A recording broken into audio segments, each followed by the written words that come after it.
राधे राधे भक्तों। सभी चैनल के सभी श्रोताओं को बहुत बहुत आभार। इस चैनल में मुख्यतः आप लोगों के लिए बहुत ही दिव्य संत जो अभी कुछ समय पहले ही धराधाम पर सशरीर विराजमान रहे, उनके प्रवचन आपके समक्ष प्रस्तुत किए जाएंगे। उनकी दिव्य संतों की दिव्य वार्ताएं, दिव्य विचार आप लोगों के समक्ष रखूंगा मैं। आशा है आप सब उससे पूर्णतः लाभान्वित रहेंगे। देखिए, इन दिव्य संतों के सत्संग जो आप सुनेंगे, उनमें मुख्यतः जिनसे मेरा जीवन बहुत प्रभावित रहा है, श्रद्धेय स्वामी रामसुखदास जी महाराज, श्री जयदयाल जी गोंदका जी महाराज, परमात्मा विषय पर रहस्यमय चर्चा आप सुनेंगे। कुछ चर्चा आपके सामने रखने जा रहा हूँ। किसी भगत ने स्वामी जी से प्रश्न किया कि परमात्मा है ऐसा मान लेने से ही सिद्धि हो जाएगी या संसारिक सुखासक्ति छोड़ने से सिद्धि होगी। तो स्वामी जी ने कहा, पहले मान लो, फिर सहयोग की रुचि मिट जाएगी। ज्यों ज्यों रुचि मिटेगी त्यों त्यों मान्यता दृढ़ होगी।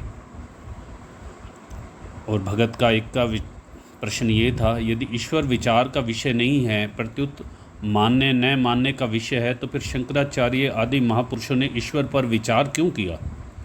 तो स्वामी जी ने कहा कि उन्होंने ईश्वर पर विचार नहीं किया, प्रत्युत शास्त्रों पर विचार किया। कारण कि शास्त्रों का प्रमाण माना गया है। शास्त्रों में ईश्वर का वर्णन है, जिसको कई मानते हैं कई नहीं मानते, उनके लिए विचार किया गया है। तो भक्तों, एक भक्त ने स्वामी जी से ये पूछा, क्या अपनी वासना के कारण भी भगत भगवान के दिव्य लोक में जाता है। तो स्वामी जी ने इस पर कहा कि अपना भाव होने पर ही जाता है, पर वह असत्य भाव नहीं, प्रत्युत सद्भाव है। एक भगत ने स्वामी जी से प्रश्न किया कि मीराबाई का शरीर तो यूं ही लीन हो गया, पर तुकाराम जी सह शरीर कहाँ गए, जबकि परम धाम तो सर्वत्र है। सब तो प्रभु स्वामी जी ने उत्तर दिया, सब अपनी अपनी साधना और भावना के अनुसार है।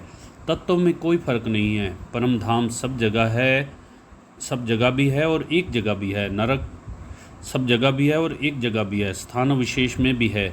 जो व्यक्ति दुख में पीड़ा में है, वह भी नरकों में ही है। और किसी भगत जी ने स्वामी जी से एक और प्रश्न किया कि स्वामी जी, आपसे सुना है कि शंकराचार्य जी के समय तत्व प्राप्ति जितनी कठिन थी उतनी अब नहीं है, अब बहुत सुगम है। परंतु देखने में यह आता है कि पहले जितने अनुभवी हुए उतने अब नहीं हैं, ऐसा क्यों। तो स्वामी जी ने कहा, पहले अंतःकरण ज़्यादा शुद्ध था, भाव ठीक था, लगन भी थी, पर आज कलयुग में वैसा रहा नहीं है।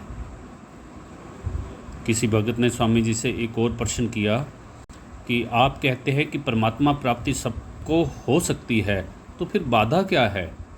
तो स्वामी जी ने उत्तर दिया, परिस्थिति को महत्व देते हैं, यह बाधा है। परिस्थिति को महत्व ना देकर परमात्मा प्राप्ति की लालसा को महत्व देना चाहिए।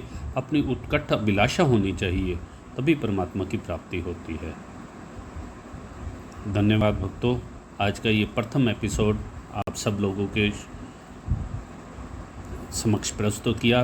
आगे से आप निरंतर ऐसे भाव, संतों के भाव सुनते रहेंगे।